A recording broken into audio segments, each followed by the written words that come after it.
ঠান্ডার মধ্যে ওরা কুকুরি যাচ্ছে। ঠান্ডার মধ্যে ওরা বাড়িতে একা আছে বউ বাড়িতে একা একা ঘুমাচ্ছে। বাড়া কি অসুবিধা। কি বড় কষ্ট আমার, কার কষ্ট তোর?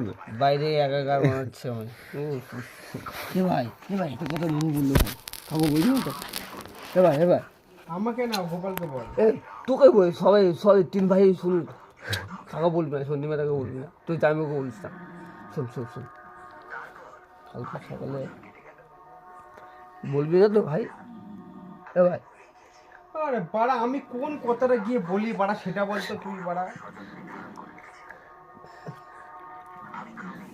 তাহলে একটা কি ভাই শোন না, 100 টাকা হবে, কালকে 16 200 দেবো, হবে? ভাই চিটিং বাজি সব